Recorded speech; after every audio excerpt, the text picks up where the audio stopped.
नमस्कार किसान भाइयों, खबरें खेती में आपका स्वागत है। आइए नजर डालते हैं आज की कृषि की मुख्य खबरों पर।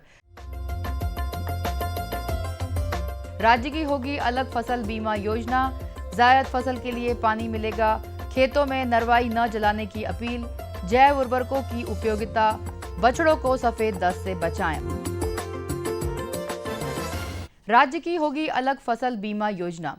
मुख्यमंत्री शिवराज सिंह चौहान ने प्रदेश के किसानों के लिए अलग से फसल बीमा योजना शुरू करने का ऐलान किया है। मुख्यमंत्री ने कहा कि केंद्र को हम सुझाव देने वाले हैं कि उत्पादन घटने पर भी बीमा कंपनी किसानों को योजना का लाभ दे और फसल की खरीदी के समय रेट गिरने पर भी बीमा का लाभ किसानों को मिलना चाहिए। हम केंद्र से अनुमति लेंगे और प्रदेश के किसानों के लिए अलग से फसल बीमा योजना बनाएंगे। इसके लिए शीघ्र ही राज्य सरकार एक कार्यशाला आयोजित करेगी जिसमें संबंधित क्षेत्र के विषय विशेषज्ञों की राय लेगी। प्रदेश में कृषि को लाभ का धंधा बनाने के लिए 3 समितियां बनाई जाएंगी। समिति की रिपोर्ट के आधार पर कृषि विकास की योजना बनाई जाएगी।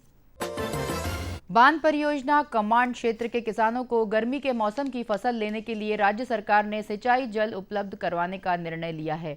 इसके लिए सिंचाई परियोजना बांधों से नहरों में जल प्रवाह शुरू किया जाएगा। निकट भविष्य में निमाड़ अंचल के ओंकारेश्वर परियोजना कमांड क्षेत्र के 28,000 किसान परियोजना नहर से सिंचाई जल ले सकेंगे। नहर संचालन के लिए ओंकारेश्वर बांध के वर्तमान 189 मीटर जल स्तर से 2 मीटर की बढ़ोतरी की जाएगी, जिससे नहर में जल प्रवाह प्रारंभ हो सके। प्रदेश के किसानों को बेमौसम प्राकृतिक आपदा से उत्पन्न संकट में हर संभव मदद का आश्वासन राज्य सरकार ने दिया है।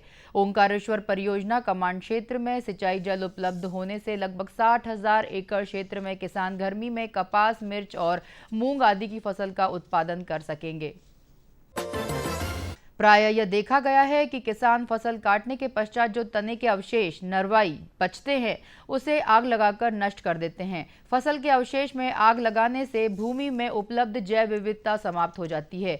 भूमि में उपस्थित सूक्ष्म जीव जलकर नष्ट हो जाते हैं, जिसके फलस्वरूप जैविक खाद का निर्माण बंद हो जाता है। खेत में उपलब्ध फसल अवशेष घास फूस सड़ गलकर जीवाश्म का निर्माण करते हैं। जीवाश्म खेत में बुआई की गई फसल को आवश्यक पोषक तत्व उपलब्ध कराता है।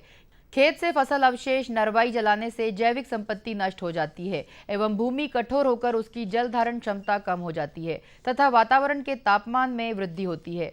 साथ ही अन्य कृषकों के खेत में खड़ी फसल में आग लगने की भी संभावना बन सकती है। उपरोक्त नुकसान से बचने के लिए किसानों से नरवाई में आग न लगाने की अपील की गई है। अधिकतम फसल उत्पादन लेने के लिए जैव उर्वरकों की भूमिका महत्वपूर्ण होती है।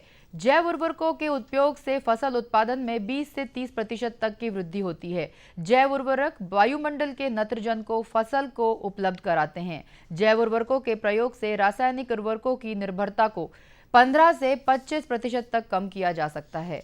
जैव उर्वरक मिट्टी को सक्रिय करता है, साथ ही पौधे की वृद्धि को बढ़ाता है। प्राकृतिक रूप से भूमि की उर्वरा शक्ति को बनाए रखता है। फसलों में राइजोबियम, एजेटोबैक्टर, नीलहरित शैवाल, अजोला एवं एजोस्पाइरिलम जैव उर्वरक प्रयोग करना चाहिए। सफेद दस्त व्हाइट स्काउर बछड़ों की जानलेवा बीमारी है जिसमें 24 घंटे में मृत्यु हो जाती है। यह रोग 1 माह तक के नवजात बछड़ों को होता है।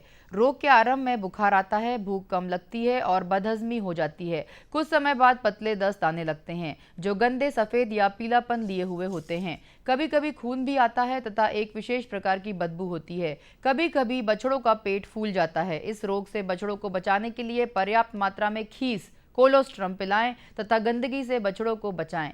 मालूम होने पर तुरंत पशु चिकित्सक की सलाह लेनी चाहिए। और किसान भाइयों, आज खबरें खेती में बस इतना ही। अब आप नजर डालिए आज के मंडी भाव पर और मुझे दीजिए आज्ञा। नमस्कार।